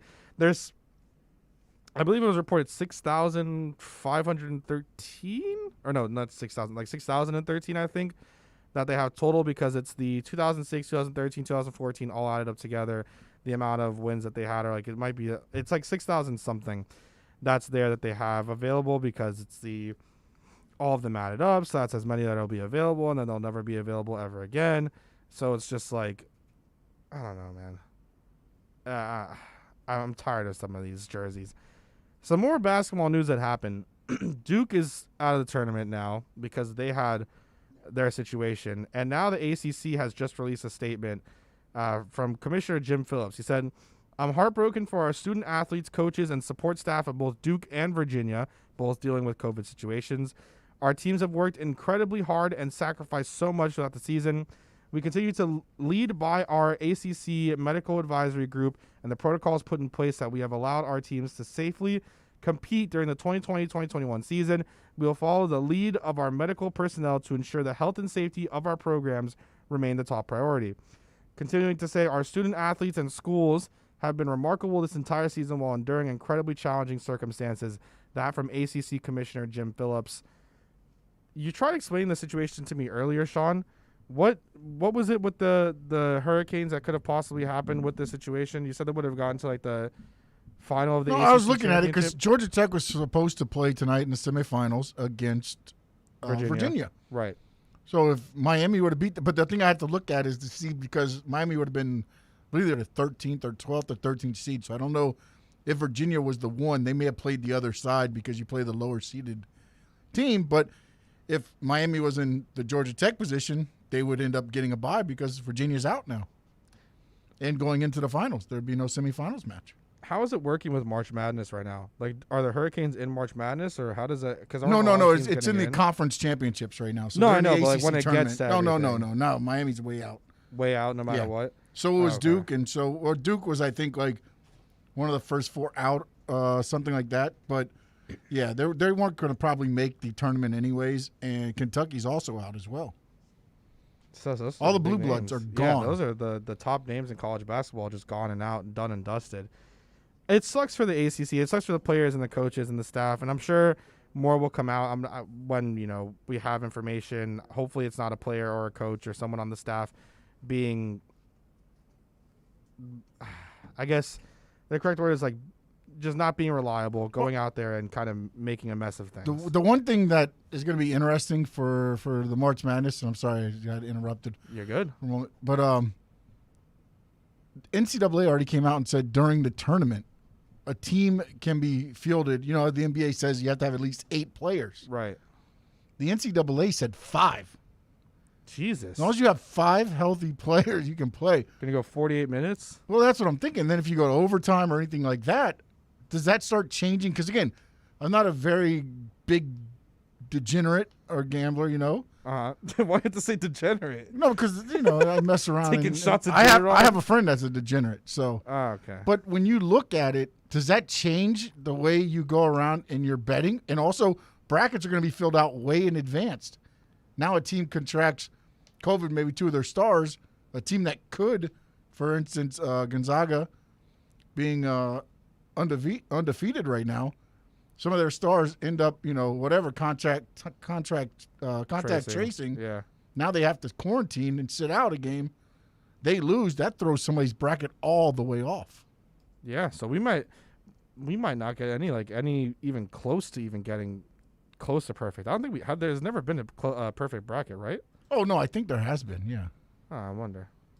But we're not going to get pretty much anything close to that. That's going to be some real fun. Well, you know what? Let me rephrase that. I don't know if it's been a perfect bracket, but there's at least something. There might have close. been one game or 2 games off. Yeah. Yeah. Oh my God! What was the team a few years ago? The team with the Nuns. Like the Nuns were fans of them. They got into the Final Four. Yeah, they're back again this year. Actually, I can't remember what the name of their team is. It's like I can't remember. It's not at the top of my head right now. But that's unpredictable. That throws brackets completely off.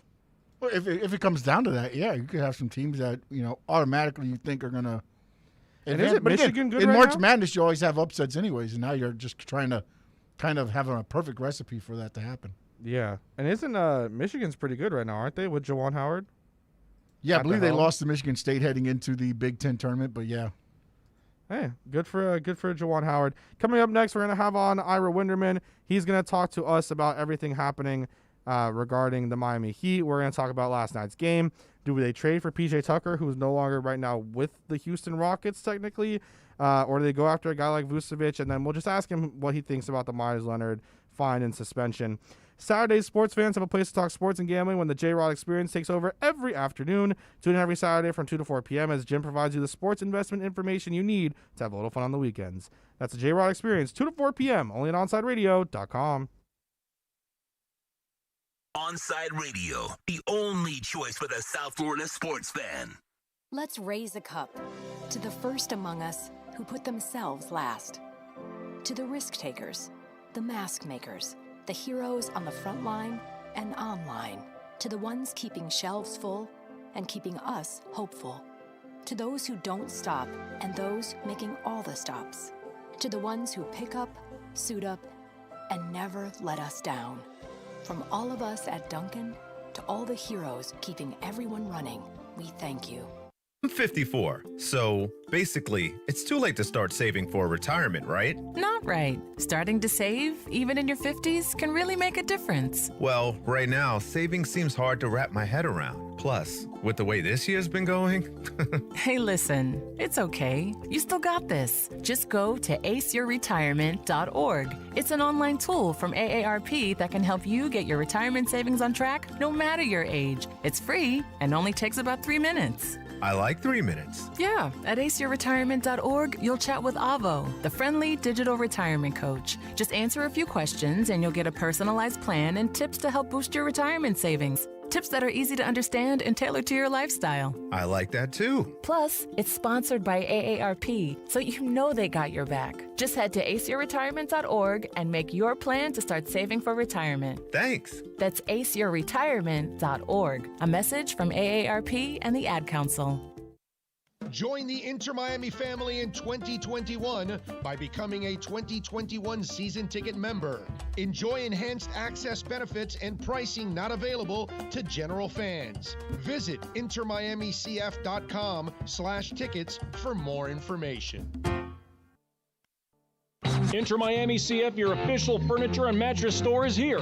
City Furniture is your #1 home source for the trends you want at the prices you'll love, including exclusive City Furniture collections, the widest selection of styles, affordable home accents, mattresses starting at just $99 and more. Create the home of your dreams fast with next-day delivery, plus get 60 months special financing with no down payment. Because City Furniture is here to make it easy so everyone can live life like this, visit cityfurniture.com.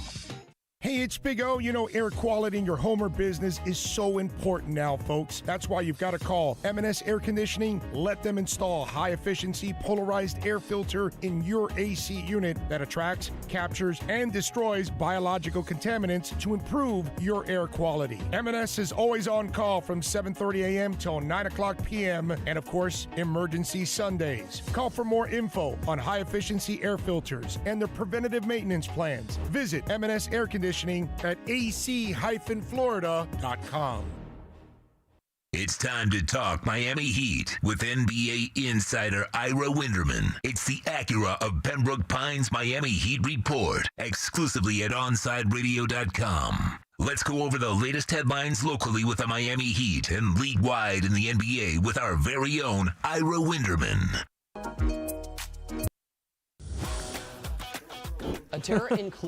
Welcome back. We were coming in with some nice music, and then my jam, I was a little cut off there, but it's okay. We have Ira Winderman on now as well. You can find Ira, of course, at Ira Heat Beats. Ira, how are you doing today, man? Well, you know what? They keep winning. The record goes up, and it's nice to kind of look at the standings, isn't it, and see a team with a winning record for the first time this season. It's almost like you predicted it a few weeks ago. Well, I mean, we knew who they were and what they were. Right. And we knew what this schedule would be. And as much as I even, kidded in my blog at sunsentinel.com about how it's never easy against the Magic, and as I'm sure you are well aware, over the years it hasn't been, they were a really bad team this year. And to get them in 2 of your first 3 games back after the All-Star break is kind of what you need. And honestly, the perfect scenario when you're going without Bam Adebayo. So these are the kind of games, this is the kind of scheduling that the Heat has been waiting for when they've had some brutal stretches. They have Chicago tonight, Orlando Sunday, Cleveland coming in on Wednesday. So they sort of are at the place right now where they can sort of make some ground up. And honestly, these are the games they have to win. Before we get into the serious stuff with the Heat and then, of course, some Myers Leonard, I want to ask you about P.J. Tucker as well. I have to ask, Ira, your thoughts on the jerseys, yay or nay? Well, I'm going to give you an example. Sometimes I get too close to the situation because, I'm covering all the games and I sort of look past the jerseys and look at the players. So my wife was watching the game last night and she asked me which team was the Heat. Because at first she thought the team in the white jerseys makes sense. Home team is the Heat. And I said, no, it's the teams in the gold jerseys. And she's like, yeah, I don't think so. And so my thoughts are this. I understand that marketing and merchandise is king in the NBA, and that without fans and that without that revenue stream, you have to approach any revenue stream. I get that. But it's the question I ask Michael McCullough, the Heat's director of marketing and executive vice president, is when does it become too much? When do you lose sort of who you are? That when you think about the great franchises, you know what a Celtics or a Lakers or a Knicks or a Bulls uniform looks like. And I have a concern. I'm not so sure I know anymore what a Heat uniform looks like, because it seems like every time I turn on the television or go to the games in person, it's a different uniform. So I think that's a concern. I'd like to see them maybe scale back so you have your traditional, this is what a Heat uniform looks like. Right. When I think of the Heat uniforms, too, it's like the classic white, of course. You have the red ones that they used to wear, of course, the black ones. Like, that's what you think of. I like the Vice stuff a lot, though some of it's been a little, interesting. Those jerseys, though, I couldn't, the championship gold, I couldn't get a part of. So, on to a more serious topic. I know you had, mentioned to me yesterday as you were kind of walking out that the Myers Leonard stuff was, it was coming up. We're going to know eventually what's going to happen. It gets dropped, $50,000 fine. Now, this is from the NBA, obviously. $50,000 fine, a week suspension, completely away from the team. Do you think that now, first of all, do you think that's enough from the NBA? And then the second one is, do you think that the Heat will put their own thing down, or do you think that they're just not going to let him come back to the team? Well, first, the Heat cannot put any more punishment down. There's a double jeopardy clause in the NBA collective bargaining agreement and league constitution that either team or league, but not both. So this is done. The adjudication has been handled. This is the fine. Now, your second question is a little more obtuse out there. I mean, the Heat are under no obligation to bring him back, to play him, only to pay him. I think you hold on at least, and I've written this at the Sun Sentinel and sunsentinel.com, at least until the March 25th NBA trading deadline, because he is salary cap ballast. You can throw his $9.5 million in to balance a trade. Doesn't mean the other team has to take him. Remember, as you can recall, a year ago that he traded Dion Waiters to Memphis. He never reported, but his salary worked out in the Justice Winslow, Jay Crowder, Andre Iguodala trade. Right. So I don't see the Heat doing anything before the 25th, because why should they punish themselves for the action of another? The other part is, if the Heat pick up Myers' salary for next season, which seems crazy you would reward someone like that, they then can trade him between the end of their last game, regular season or playoffs, and the start of the new cap calendar in July, creating another option for them. So really what Myers Leonard is right now to the Miami Heat is a salary cap number more than a player. To the greater question, do I believe Myers Leonard will ever play another game for the Miami Heat? No. But I didn't believe that even before this because he has a season-ending shoulder injury, and I thought it was highly unlikely he would be back with the team next year anyway. So I think the Heat's approach is this, to sort of sum all of that up, is out of sight, out of mind. Does he play for another NBA team, do you think? Oh, man, you had to go with that. Yeah, it was so easy for me to talk my way out of that. You know what? I think especially someone like you who follows the NBA as much as you do also, when you step back, I'm not so sure his skill set works in today's NBA anymore. Right. I know everyone says you need a floor spacer, and he is that. But large, lumbering big men, we're even seeing it with the demise of DeMarcus Cousins, I'm not so sure there's a place for that anymore because you get destroyed in the pick-and-roll game. Not a lot of teams can hide you like the Heat tried to do with their zone defense. So I'd say at best 50-50. This league has a long history of forgiveness. There have been several players fined for ethnic, racial, sexual slurs over the years who have come back. But you know what? It always comes back to if you're at the level of a player where you can help a team, they'll find a way to justify bringing you back. I'm not so sure that Myers Leonard is in that level of grace. Yeah, it's like, I mean, you see it in the NFL all the time, right? I mean, Antonio Brown is probably the most recent one where you've seen all of the off-field stuff he had. But, hey, not only did a guy like Brady want him, but if you're valuable, eventually you'll come back. But if you're not valuable, and especially, as you mentioned, Myers right now in the NBA, how it is like you said, with even DeMarcus Cousins, a guy like that who was playing extremely well when he was with the Pelicans, before that with the Sacramento Kings, you just kind of get phased out now. The NBA isn't the same way as it was then.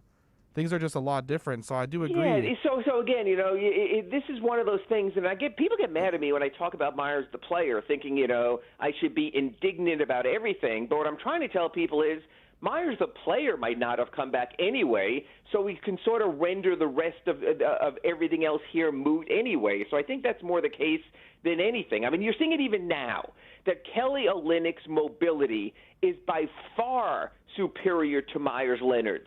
So Kelly Olynyk can move in the Heat defense far better than what we're seeing, or what we saw, rather, from Myers Leonard. Even from the start of last season, the 2019-20 season, the game evolved where it was hard for the Heat, even with the ankle injury, to bring Myers Leonard back for the final few games of the regular season and then the playoffs. What are your thoughts right now with Hero and Robinson? Well, how do you evaluate them right now? I guess, you know, like Tyler started a little bit slow yesterday, but was getting into it a little bit. But now Duncan, even after missing shots, was still shooting, which is something, you know, before he would miss and then he would kind of not shoot that much. What are your thoughts on how they are right now in their current positions? I think they're players who still are at minimum specialists. I think Tyler Hero is a six-man specialist who could score in burst. We saw that in the fourth quarter last night. I think Duncan Robinson is a three-point specialist who, even with just his 3 3-pointers last night, still was enough of a factor to create gravity and stretch the defense. What we've been waiting for, and what you wait for with young players, is that next step towards star. So if you're asking me, do I think Tyler Hero or Duncan Robinson will ever be all-stars? Right now, I haven't seen enough to say that or even to believe that. Do I believe they could be serviceable, quality rotation players? I usually put that as 8 or 9-man rotation. Yes, I do believe that they can be that. So they're serviceable. So you don't, like in the story I just wrote for the Sun Sentinel, just throw them overboard to rent a P.J. Tucker for 3 months. Because you know what else they are? They're quality trade chips. And once you give up a trade chip, you can't spend that again. You've reached your spending limit. So if the Heat do view Tyler and Duncan as expendable, expend them on something that you know definitively will provide rotation quality value in return.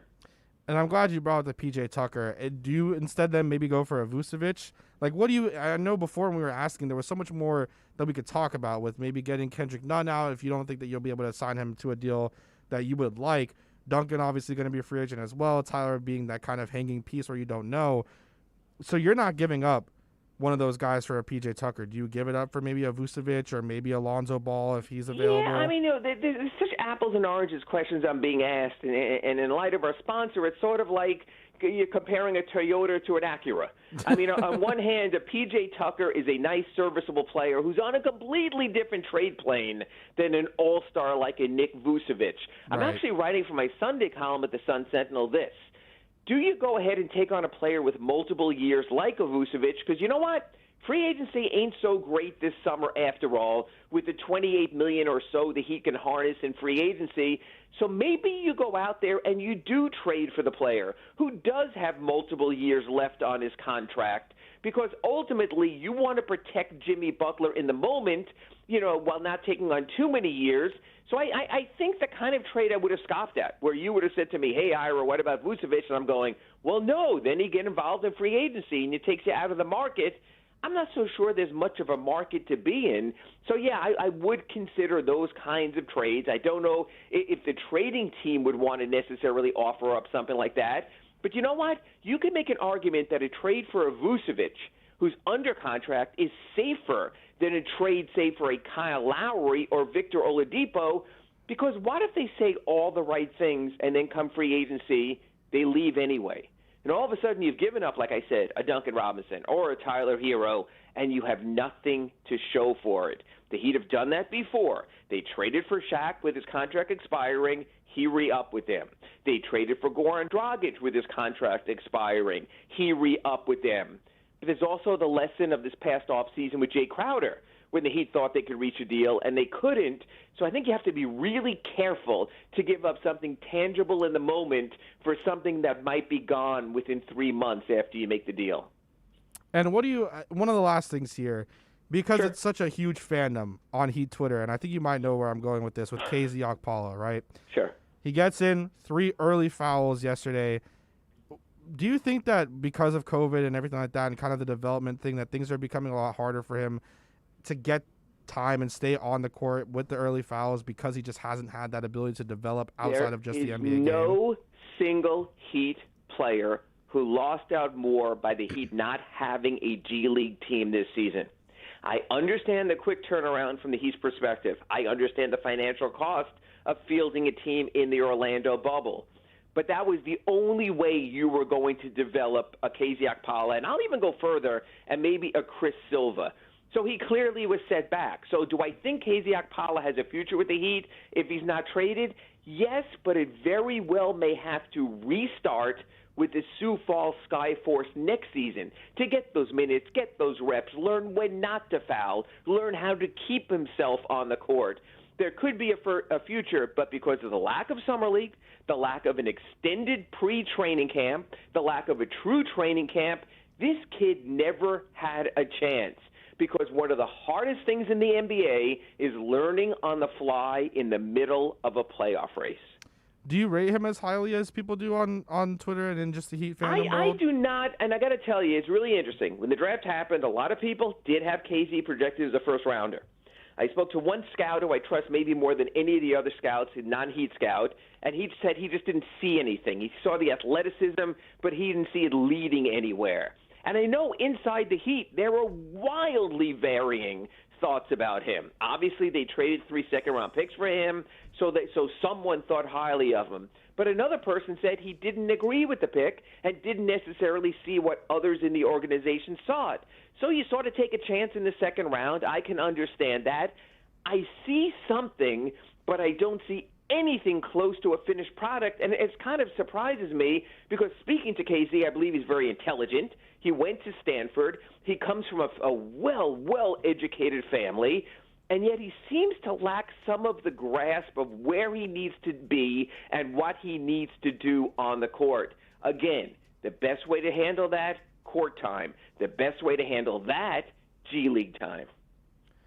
So you kind of fall into that situation where you're like, look, if he can prove it, then I'll start to rate him. But you're just not going to fall into kind of the love that they develop, because so many people started calling him like the next Kevin Durant. I mean, there are some ridiculous things that were being said. What?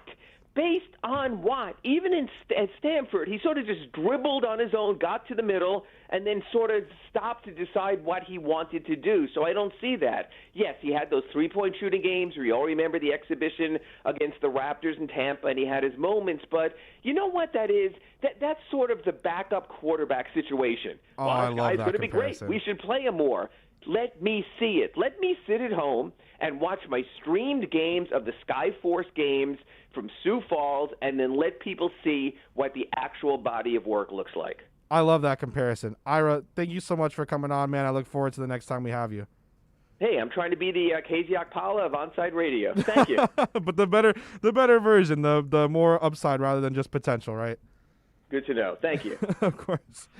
Thanks, of course, for Ira coming on. Coming up next, we're going to preview the Champions League games for next week, the finishing off of the round of 16, and then we'll round off hour 2 with the crosstalk with Big O. Let's see, which one do I want to read here?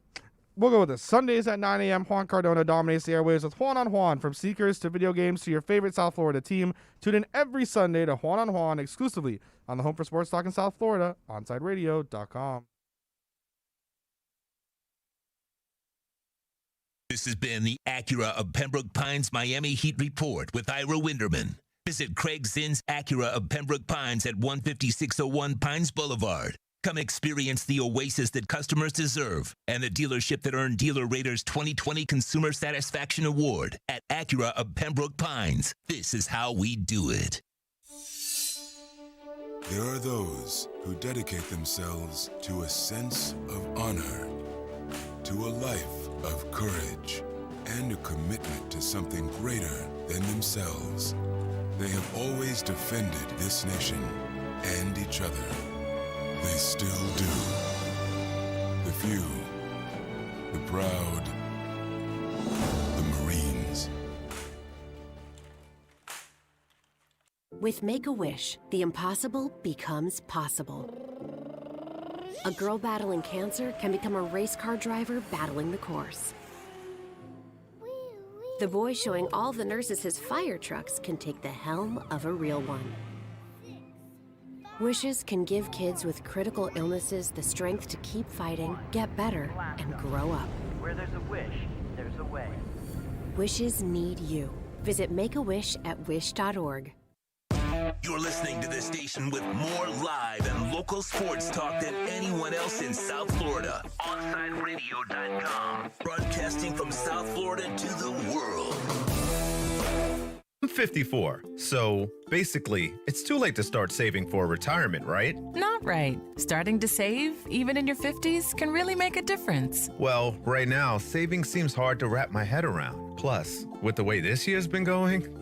Hey, listen, it's okay. You still got this. Just go to aceyourretirement.org. It's an online tool from AARP that can help you get your retirement savings on track no matter your age. It's free and only takes about 3 minutes. I like 3 minutes. Yeah, at aceyourretirement.org, you'll chat with Avo, the friendly digital retirement coach. Just answer a few questions and you'll get a personalized plan and tips to help boost your retirement savings. Tips that are easy to understand and tailored to your lifestyle. I like that too. Plus, it's sponsored by AARP, so you know they got your back. Just head to aceyourretirement.org and make your plan to start saving for retirement. Thanks. That's aceyourretirement.org. A message from AARP and the Ad Council. Riddle me this. With all this sizzling meat and crunchy veggies nestled between toasty flatbread, who should get credit for Papa John's new papadilla? The person who invented pizza or the person who invented folding? Well, whoever it is, a tip of the tongue hat to you, sir or madam. Get a new papadilla, 4 flavors, just $6 each. Better ingredients, better pizza, better than a sandwich. Papa John's. Keeping you informed in the world of sports.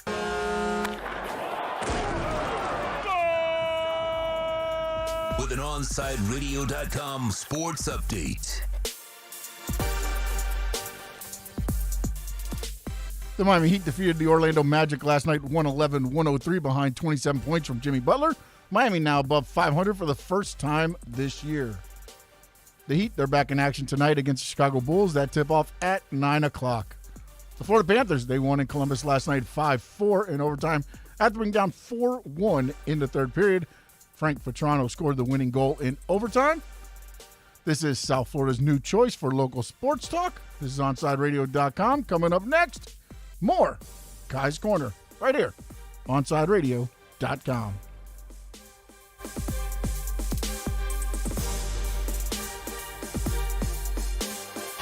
Welcome back to Kai's Corner. To reach out to Kai, send a text to 844-416-8123. That's 844-416-8123. Here's Kai Chen Chisholm. Friday here at Onside Radio, beautiful Inter Miami CF Stadium. And just as I say that, Big O comes in with a really, really nice Inter Miami jersey on. It is Jersey Day. I'm wearing my championship gold Bayern Munich jersey, world championship gold Bayern Munich jersey. And as we talk, champions. I wonder, they don't do the gold patches at the MLS, right? They don't have like a gold patch on the sleeve. I don't think that they do, because like with the Bundesliga and stuff, like they do the gold patch and stuff like that. But we'll have O on next. We're gonna talk about the crosstalk right now. We're gonna preview next week's games for the Champions League, as we have 4 scheduled. 2 on Tuesday, 2 on Wednesday.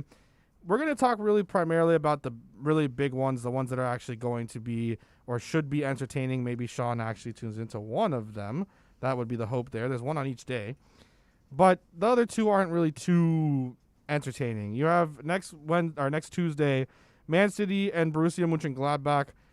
Right now, Man City has a 2-0 lead. I believe it's an away goal lead as well. They're playing in Budapest because German and English teams cannot be playing in their respective countries, because Germany right now has a huge restriction over what's happening with the UK because of the several strains that are coming out and stuff like that, and how the UK has things. So not a lot to enter that. So they're playing in Budapest.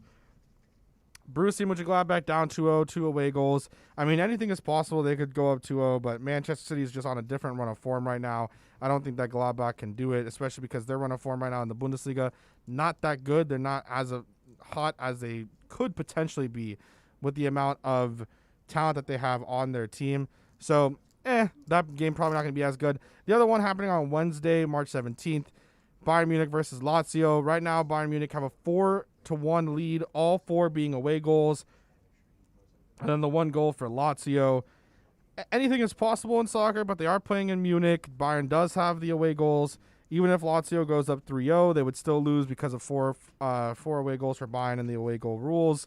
So when you look at it, you're kind of just thinking, I wonder how that's really going to go, but probably not going to be entertaining. I don't think it would be. The 2 games that I would encourage anyone who might not be interested too much in soccer or might want to just kind of get into it, dabble in it a little bit as we get ready to have our MLS season here at Inter Miami CF Stadium with the MLS and everything like that coming up soon. If you want to get into European football, Real Madrid and Atalanta. This is Real Madrid in Spain, Atalanta, from Italy.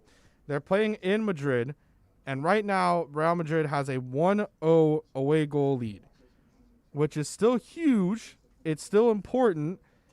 The away goal is huge, but now they're playing in Madrid.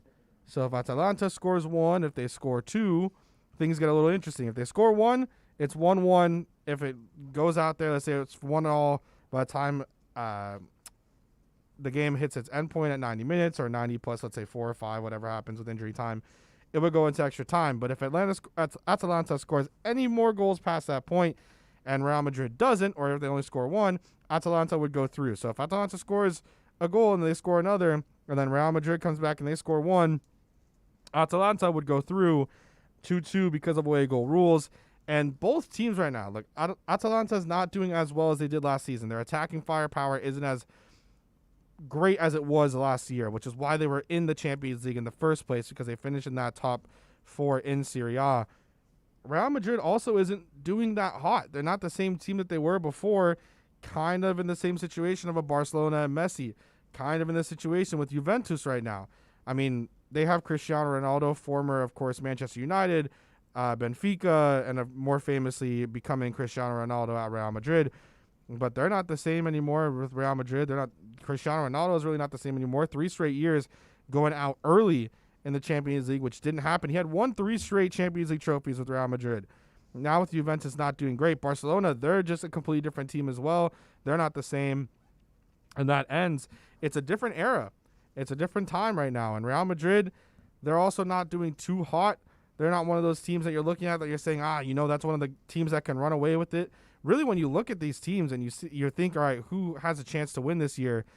The favorites would be Bayern, considering that they won last year, and their run in the European, in the Champions League right now is just as hot as anything could be.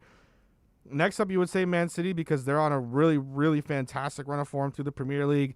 Then you would say PSG, and that's probably the only ones you give a real chance. I mean, Liverpool, yeah, they beat Leipzig, but that's not the toughest task in the world. When they have to go up against the likes of, let's say, a Man City, a Bayern, a PSG, they would be, probably wanting to get a guy or a team like a Dortmund, a Porto, or a Atalanta if they go through, or a Chelsea or an Atletico Madrid if they go through.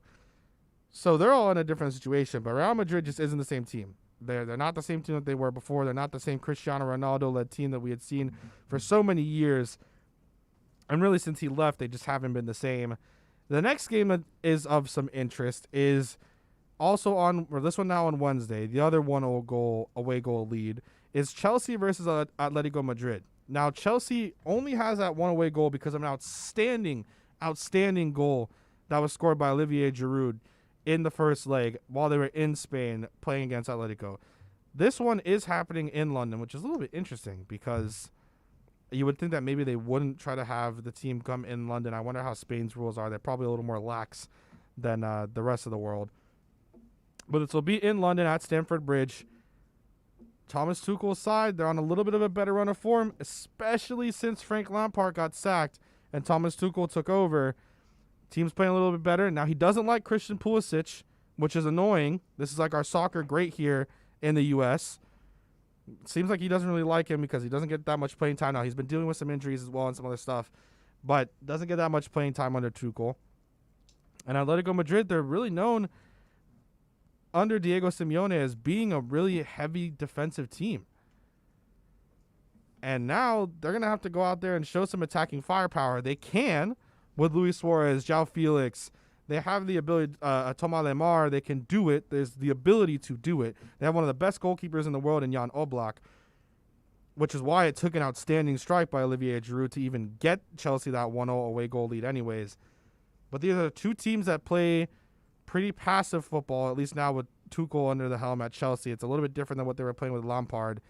And Chelsea's just, it's another one of those things where you don't really have faith in them to kind of go out there and perform at the biggest stage. Last year, at some of the hype that they were having, and they were playing extremely well in the Premier League. They host Bayern in London at Stamford Bridge, and they lose 3-0. And then they go on when everything comes back, and they play in Lisbon against Bayern. They lose by another big margin. I believe they lost in total 7-2, if I'm not mistaken, when you count both legs. But Chelsea hasn't been in the greatest run of form in the Champions League in quite some time. I mean, the last time that they were really, really out there was 2012 when they beat Bayern in Munich in the Champions League final, coming off of a Didier Drogba goal that took them into extra time. And then, of course, they were able to win when all was said and done. But they haven't been the same. And Atletico Madrid, they can score. They really can with João Felix. They really can with Luis Suarez, who, what a story for Luis Suarez, who gets let go from Barca for free as if he's not worth anything anymore. And then he comes on and he's like one of the best scorers in La Liga right now. So those are the two most interesting games that I would say that you should tune into next week. Tuesday, Real Madrid versus Atalanta. That's at 3 p.m. Wednesday, same time, 3 p.m. Chelsea versus Atletico Madrid. You can find it on Paramount Plus now, not CBS All Access or, any other way you can find it out. You're listening to the only locally owned sports station in South Florida, OnsideRadio.com. Onside Radio, the only choice for the South Florida sports fan. Let's raise a cup to the first among us who put themselves last. To the risk takers, the mask makers, the heroes on the front line and online. To the ones keeping shelves full and keeping us hopeful. To those who don't stop and those making all the stops. To the ones who pick up, suit up, and never let us down. From all of us at Dunkin' to all the heroes keeping everyone running, we thank you. These are unprecedented times. challenging how the YMCA works to strengthen community as we have for nearly 170 years. But we've always found ways to help people and communities in times of crisis. Right now, Ys across the country are providing emergency childcare, shelter, food programs, and outreach to seniors. But we can't do it alone. Whether you're connected to the Y or have a fond Y memory, we need you to stay with us. Reach out to your local Y today and stay with us for a better us. Okay, forest animals, today is a new day. Kids are coming to the forest, and it's up to us to make their visit a good one. Sparrow. Yes? Have you practiced the most popular bird songs for the year? Of course. Catchy. I like it. Okay, River. Dude. How's the temperature? It's a refreshing 52 degrees, man. Perfect for a little riverside shoeless relaxation. Ah, good. Owl, you here? Course. Who's asking? I am. Look, you know the drill. Sleep during the day, scare the kids at night. Perfect. I love my job. Oak tree? What's up? Still in the same place I left you last year. That's what I like. Consistency. Well, it's not like I'm going anywhere for the next couple hundred years. I know. I love it. Turtle. Turtle. He's not here yet, man. He's late every morning. You'd think you would have learned by now to leave the night before our meetings. Okay. Squirrel. Has anybody seen Mr. Squirrel? The forest has been preparing just for you. Visit a forest near you today. To learn more about cool things to do in the forest, visit discovertheforest.org. Brought to you by the U.S. Forest Service and the Ad Council. Onside Radio enters Kai's Corner with Kai Chen Chisholm every day from 10 a.m. to noon.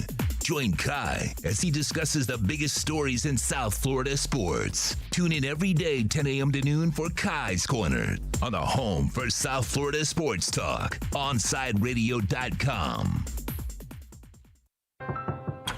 If a natural disaster comes knocking, how prepared is your family? You can't just close the door on earthquakes, floods, or hurricanes and hope they go away. That's why it's important to make a plan now. Ready.gov/plan has the tools and tips you need to prepare your family for an emergency. So if disaster shows up at your doorstep, you'll be ready. Visit ready.gov/plan and make a plan today. Brought to you by FEMA and the Ad Council. I was in the middle of the Atlantic Ocean when it happened. There was a sudden jolt and our submarine crashed on the seafloor. We were in total darkness. That's Dr. Dejana Figueroa, a marine biologist and STEM teacher, talking about a deep sea dive she'll never forget. It's funny, when I was a kid, I was afraid of the ocean. And there I was, 2 miles below the surface. But as a scientist, you prepare for that. Using our training and a little creativity, we fixed the sub and finished our experiments. The dive was just too important. Every dive gives us glimpses at things few people ever get to see. Glowing creatures, fiery undersea volcanoes. When we got back to the surface, I kissed the ground and called my mom, of course. But you know what? I wouldn't trade that dive for anything. Dr. Figueroa uses her passion for STEM to discover new things and make the world a better place. She can STEM, so can you. Check out She Can STEM for more stories and inspiration. A message from the Ad Council. On the battlefield, there's a saying America's military men and women live by. Never leave a fallen warrior behind, ever. Off the battlefield, Wounded Warrior Project operates with the same goal. Wounded Warrior Project was created to help our men and women returning home with the scars of war, whether those scars are physical or mental. Wounded Warrior Project. We never leave a fallen warrior behind, ever. Learn more about what we do at woundedwarriorproject.org. Let's get back to Kai's Corner. You can send Kai a text at 844-416-8123. That's 844-416-8123. Here's Kai Chen Chisholm.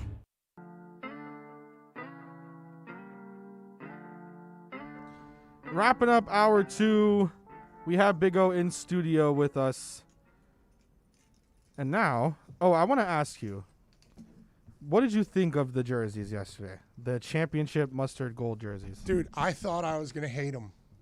Oh, you're on the good side of it, aren't you? Well, I hate that last the Vice? The Vice jerseys crap. Well, the last ones, the vice versa was... no, the first two I like. Oh, yeah, because they were beautiful. They were beautiful. This one that just came out sucks. Yeah, the vice versa's... I'm not going to tell you that I love what I saw last night, but I didn't hate it. It's not like horrible, but it's not... Now, I'm totally with Ira on this. And I feel like the Oregon football team started all this crap. No, seriously, I'm not joking. You remember those? They had those, Nike they still do all They still have green? 7,000 different jerseys. And I'm with Ira that you just get a point where you kind of lose your identity and who you are. And it's kind of, it's just weird, The man. shtick is getting old. Yeah. I just, you're not black and gold, dude. You're not all those funky colors, and I get it, but... Do you think it's them or you think it's Nike? But I got to say, when I'm watching them, I did not hate them. Yeah. Like I hate that last jersey. The vice versa. That vice versa jersey is garbage. That's for a 10-year-old.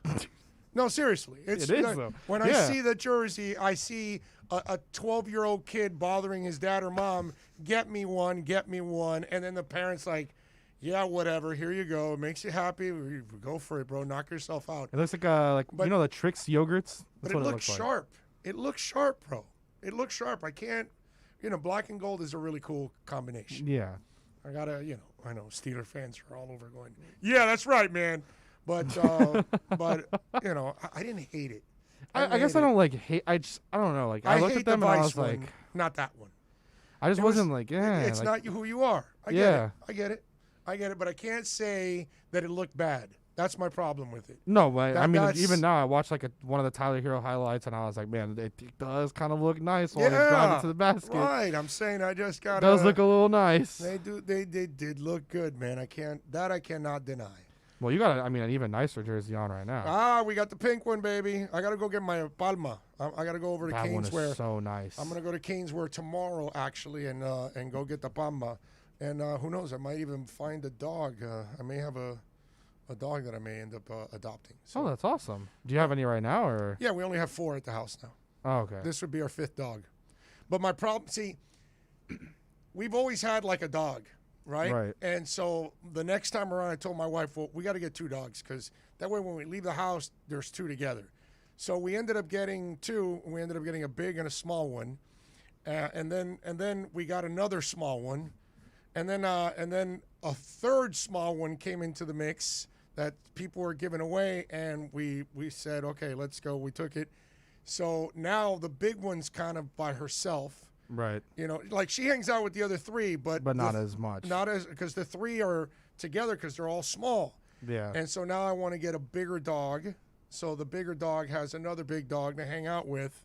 And kind of play with at the same time, because the big dog plays with the little ones and it almost kills them, because she's 70 pounds and they're like 4, 5, 8 pounds, 9 pounds. They're tiny, dude.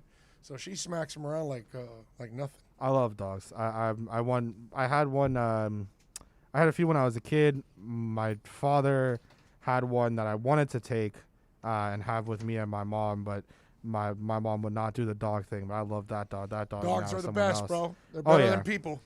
Yeah. Oh yeah. What do you have coming up today? We're loaded, man. Michelle Kaufman's going to stop by at 12:30, talk a little Inter, talk a little UM basketball. Inter coming up soon. Yes. Jonathan Ledyard is going to join us from the Pewter Report. So we'll talk some Tampa stuff and some NFL draft.